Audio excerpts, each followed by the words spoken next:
గిరిరాజ్ గౌడ్ గారు, మా classmate and KMC principal Sandhya garu. I'm really happy that she is here today.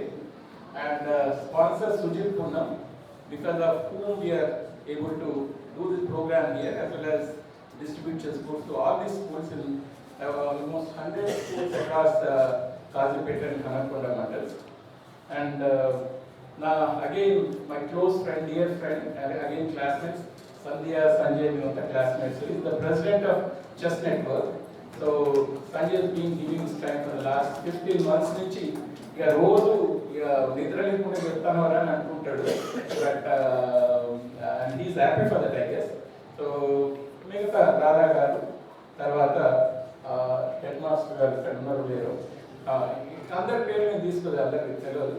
And Sujith గారు మాతృమూర్తి అక్కడే ఉన్నారు. థ్యాంక్ యూ అమ్మ, మీరు రావడం చాలా ఆనందదాయకం ఉంది. అయితే నేను దాదాపు ఒక 3-4 నెలల క్రితం అనుకుంటా, 4-5 నెలల క్రితం ఈ Telangana development forum 25th anniversary celebrations అని కాలిఫోర్నియా పోవడం జరిగింది. సుజిత్ అక్కడే ఉంటాడు, డాక్టర్ కార్డియాలజిస్ట్. సో దాదాపు 3 రోజులు అక్కడ ఉన్నాం. అప్పుడు ఫ్రెండ్ ద్వారా సంజయ్ గారికి, సంజయ్ ఒక 5 చెస్ బోర్డు పంపు, వచ్చిన వాళ్ళకి చూపిస్తా, ఏం చేస్తున్నాం అని చెప్తాం అని చెప్పి రోజు బ్రేక్ఫాస్ట్ టైంలో తీసుకపోవడం, 1 గంట సేపు ఇదే విషయాన్ని మాట్లాడారు. తద్వారా రెండో రోజు ఆకునూరు మురళి ఉండే, ప్రొఫెసర్ కోలం రామ్ గారు ఉండే, మాజీ ఎంపీ ఆత్మచరణ్ రెడ్డి, చాలా మంది ఉంది. రెండో రోజు ఆత్మచరణ్ రెడ్డి చూసి సుధీర్ మరి ఎట్లా చేస్తుంది, ఎంత అవుతుందంటే చెప్పినాక ఒక నిజామాబాద్ నేను చేస్తాను అన్నాడు. అంటే ఒక దాదాపు 20 లక్షల రూపాయల సపోర్ట్ ఒక 2 రోజులు నాకు అంతకుముందు తెలియదు, నేను ఎక్స్పెక్ట్ చేయలేదు. అంటే మనం చేసే పని మీద చిత్తశుద్ధి, కన్విక్షన్ తనకు కనిపించింది కాబట్టి తను ఒప్పుకున్నాడు. తర్వాత నిజామాబాద్ కామారెడ్డి రెండింటికి కొంచెం తక్కువ పడుతుందనగానే రాజురెడ్డి గారిని సీరా అట్లాంటిక్ అనే కంపెనీ దాని ఫౌండర్ తను స్పాన్సర్ చేసింది, ఒక జిల్లా మొత్తం. దానికంటే ముందు మహబూబ్నగర్లో 12,000 చెస్ బోర్డులు ఇవ్వడం, ఆ ప్రోగ్రామ్ కూడా కంప్లీట్ చేయడం, దాంతో వాళ్ళకు నమ్మకం ఏర్పడ్డదేమో. అయితే దానికి తెల్లారి ఇండియన్ కాన్సులేట్ వాళ్ళు మాకు ఒక లంచ్ ఆర్గనైజ్ చేసింది అందరికి. ఇండియన్ కాన్సులేట్ జనరల్ వరంగల్ వాస్తవ్యుడు డాక్టర్ శ్రీకర్ రెడ్డి అని సుజిత్ వాళ్ళ క్లాస్మేట్, కేఎంసీ ఇక్కడే చదువుకున్నాడు. సో అక్కడ భగత్ సింగ్ ఎక్కడైతే ఉండేనో వాళ్ళంతా కలిసి అప్పుడు స్వాతంత్రోద్యమం కొరకు కొట్లాడుతున్న రోజులలో ఎక్కడైతే ఉండేనో ఆ హాల్ వాళ్ళు, ఆ ప్లేస్ అంతా కూడా ఇండియన్ గవర్నమెంట్ వాళ్ళు కొని దాన్ని ఒక మ్యూజియం లాగా కన్వర్ట్ చేసి అక్కడ అప్పటి వాళ్ళ చిత్రపటాలు కానీ అప్పటి న్యూస్ పేపర్స్ కదా అంటే కాన్సులర్ జనరల్ మాట్లాడిన తర్వాత డిప్యూటీ కాన్సులర్ జనరల్ అక్కడ ఉన్న జూనియర్ ఆఫీసర్ కూడా వరంగల్ వాస్తవ్యుడే. అంతకుముందున్న కాన్సులర్ జనరల్ వరంగల్ వాస్తవ్యుడే, నర్సంపేట నుంచి డాక్టర్ నాగేంద్ర ప్రసాద్. యాదృశ్చికం. అయితే నేను తర్వాత ఇదంతా అయింది, అందరు లంచ్ చేస్తున్నారు. ఇంత నేను కాన్సులర్ జనరల్కు చెప్తున్నాను, ఇదంతా ఎక్స్ప్లెయిన్ చేస్తున్నా. తర్వాత పక్కకే శ్రీపాల్ రెడ్డి అని డిప్యూటీ ఆఫీసర్ అక్కడ అన్నాడు. సుజిత్ ఇవన్నీ చూసి సుజిత్ అడిగాడు ఎంతైతే సుధీర్ అని చెప్పినాక సుజిత్ అన్నాడు, హనంకొండ నేను స్పాన్సర్ చేస్తాను, హనంకొండ జిల్లా. సో అట్లా సో మొత్తానికి మేము చెస్ నెట్వర్క్ అని పేరు పెట్టడంలో చాలా, ఈ నెట్వర్క్ లో ప్రతి వాళ్ళను ఇన్వాల్వ్, నెట్వర్క్ నుంచి ఎవరు కూడా ఎస్కేప్ కాలేదు. ఒక్కసారి మీరు దీంట్లో పడ్డారంట ఎస్కేప్ కాలేదు. అట్లా ఒక్కొక్కరు ఇదంతా. అయితే గమ్మత్ ఏంటంటే ఇదే సందర్భం నేను మాట్లాడుతున్నప్పుడు సుజిత్ ఎక్కడ స్కూల్ అంటే సెంట్ పాల్స్ అన్నాడు. సెంట్ పాల్స్ తర్వాత నేను ఎల్పిఎస్ఎస్ పోయినా అన్నాడు.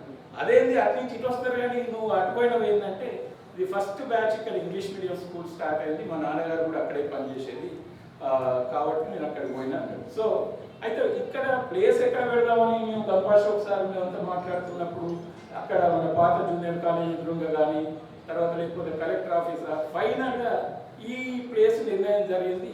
ప్రాక్టీసింగ్ హై స్కూల్ అంటే బిఎడ్ కాలేజ్ దగ్గర అంటే నేను అనుకున్నా ఆ రోడ్ మీద బిఎడ్ కాలేజ్ దగ్గర అక్కడెక్కడో అనుకున్నా.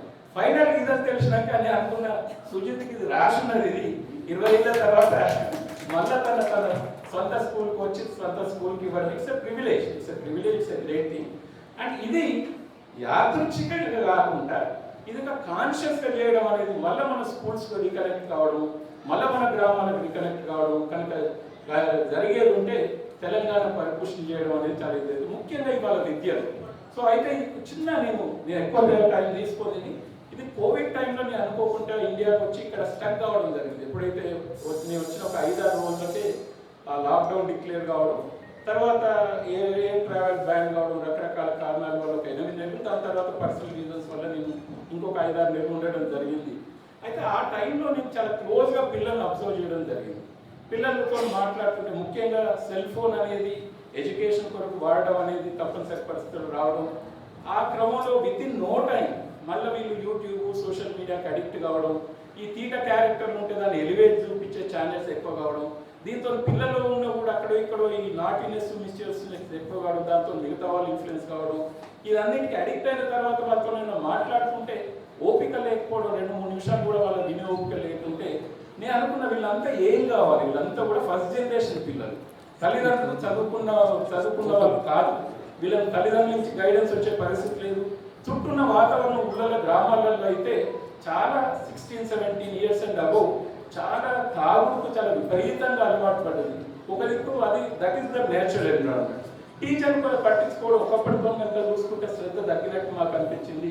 మేము 2000 సంవత్సరంలో ఇనీషియల్గా village school library assistance programme అని ఎక్కడి మండలంలో ఒక 5 స్కూళ్ళల్లో, దాని తర్వాత 2004లో ఈ కార్యక్రమాలు వ్యాప్తి చేస్తూ రూరల్ లైబ్రరీ ఫౌండేషన్ స్టార్ట్ చేసి పిల్లలలో వాళ్ళ కరికులం బియాండ్ కూడా చిన్నప్పటి నుంచే రీడింగ్ పట్ల ఒక మమకారం, ఒక లవ్ ఫర్ రీడింగ్ అనేది డెవలప్ చేయాలని దాంతో రూరల్ లైబ్రరీ ఫౌండేషన్ ద్వారా కోవిడ్ వచ్చే వరకు దాదాపు 150 గవర్నమెంట్ స్కూల్స్లో మేము లైబ్రరీస్ నడుపుతుంటాం. ఇక్కడ వరంగల్ కూడా దాదాపు 20-30 స్కూళ్ళల్లో, మెదక్, కరీంనగర్, మహబూబ్ నగర్.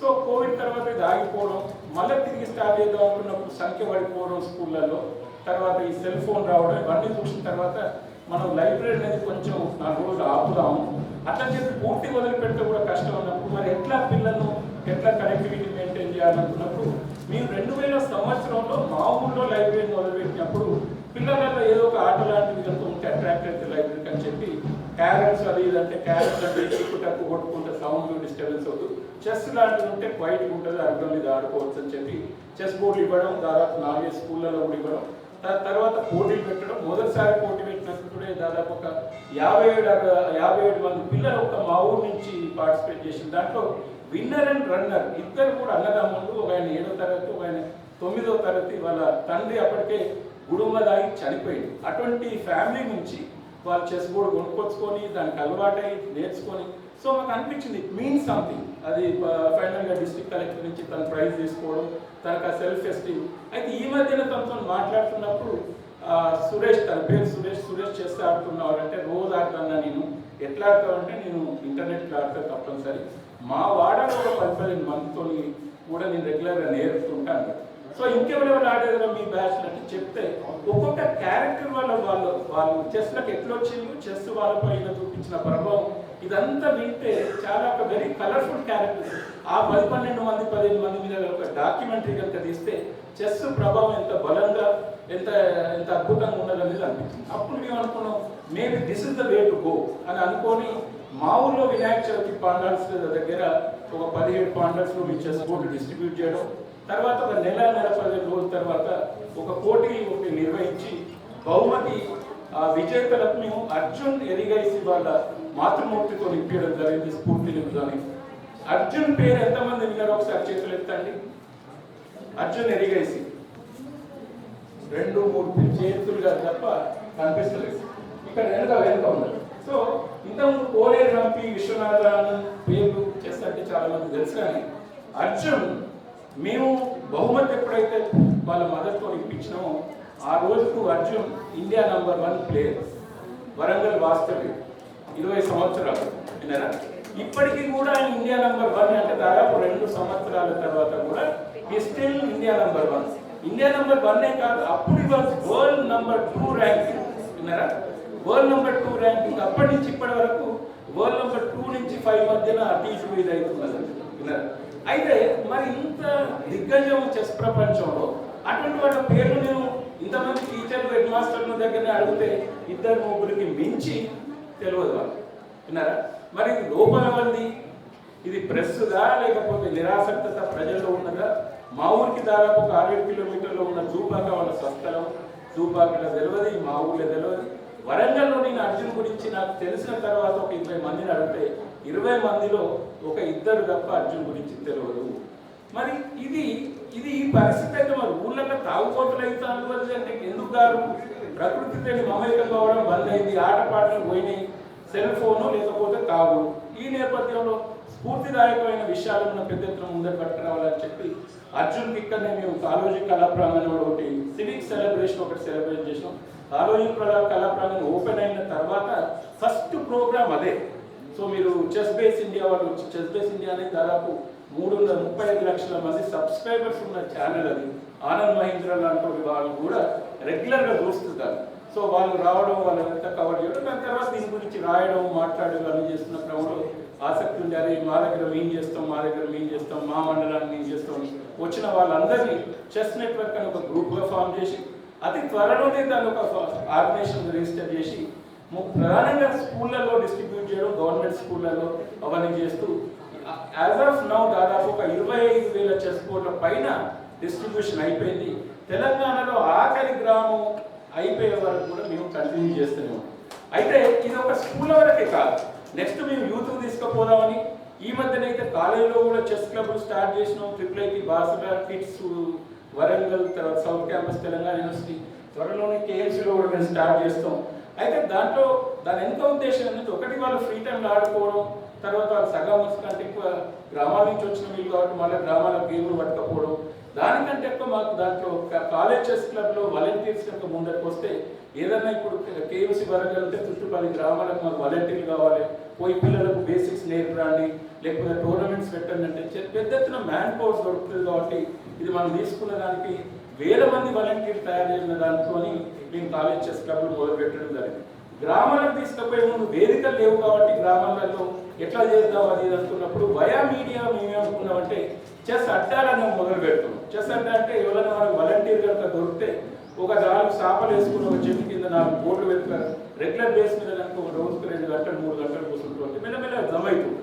4 వాలంటీర్ల దగ్గర 4 గంటలు పెట్టవచ్చు. ఒకటే వాలంటీర్ ఎక్కువ అవర్స్ పని చేసేది ఉంటే మనం అట్లా కూడా చేసుకోవచ్చు. సో కాబట్టి క్యాంపస్ చెస్ క్లబ్లు కానీ, చెస్ అడ్డాలు కానీ, స్కూల్ కానీ, తర్వాత ప్రైవేట్ స్కూళ్ళను ఎందుకు డిస్క్రిమినేట్ చేయాలని చెప్పి ఈ మధ్యనే పర్వతగిరి మండలం మేము చేస్తున్నప్పుడు బోయినపల్లి వినోద్ కుమార్ గారు స్పాన్సర్ సుధీర్ ప్రైవేట్ స్కూల్ అంతా కూడా ఇవ్వండి, వాళ్ళు కూడా పాపం చిన్న కుటుంబాల నుంచి వచ్చిన వాళ్ళు, మనం ఎందుకు డిస్క్రిమినేట్ చేయాలని చెప్పి ఇచ్చేసి, కాబట్టి నెక్స్ట్ ఫేజ్లో మేము అది కూడా చేయడానికి రెడీ ఉన్నాం.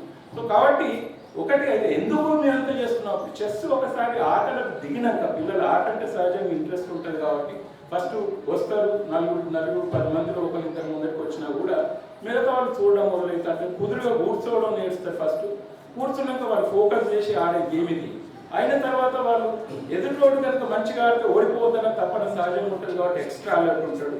సో మీరు చూడండి, అంటే ఒకటి కూర్చుని నేర్చుకుంటాడు, ఓపిక పెరుగుతుంది, ఫోకస్ చేయడం మొదలు పెడుతుంది. తర్వాత ఆట ఆడాలంటే చాలా కాగ్నిటివ్ ఎబిలిటీస్ చాలా షార్ప్ అవుతాయి.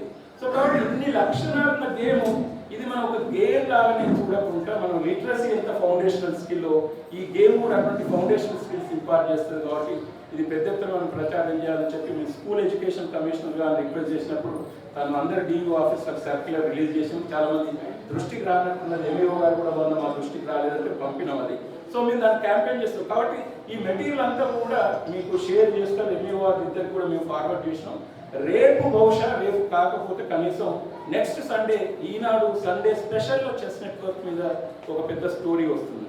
సో కాబట్టి ఇప్పుడు గంపాషోర్ గారు రిటైర్ అయినాక తను టైం ఇస్తే మాకు చాలా ఈజీ అవుతుంది ఇక్కడ ప్రోగ్రామ్ చేయడం. అట్లా రేపు మీలో పనిచేసే వాళ్ళు కొంత మీ ఫ్రీ టైంలో టైం ఇవ్వడం కానీ, రిటైర్ అయిన వాళ్ళు కొంత టైం కనిపించేది ఉంటే చాలా ఈజీగా మనం పట్టుకోవచ్చు. 1-2 సంవత్సరాలనే దేశం మొత్తం తెలంగాణ వైపు చూడడం అనేది ఇది తప్పక జరుగుతుంది. మీరు I give it in writing మీరు అది. సో కాబట్టి ఈ స్ఫూర్తిని మీరు నింపుకోండి. రేపు మీరు స్కూళ్ళలో పోయినాక మళ్ళీ సిమిలర్ కైండ్ ఆఫ్ ప్రోగ్రామ్ పిల్లలతో పెట్టుకోండి, కొలీగ్స్తో పెట్టుకొని మీరు ఎక్స్ప్లెయిన్ చేయండి ఎందుకు చేస్తున్నాం అనేది, what is expected of teachers అనేది కనుక చేస్తే అయితే మేము స్పెసిఫిక్గా మీ నుంచి ఆశించేది ఏంటనేది మా ప్రెసిడెంట్ సంజయ్ గజ్జల గారు మాట్లాడతారు. ఈ టైము ఇచ్చినందుకు వాల్యూబుల్ టైం మీరు ఇచ్చినందుకు thank you. Ashok garu I didn't disappoint you. So thank you one and all.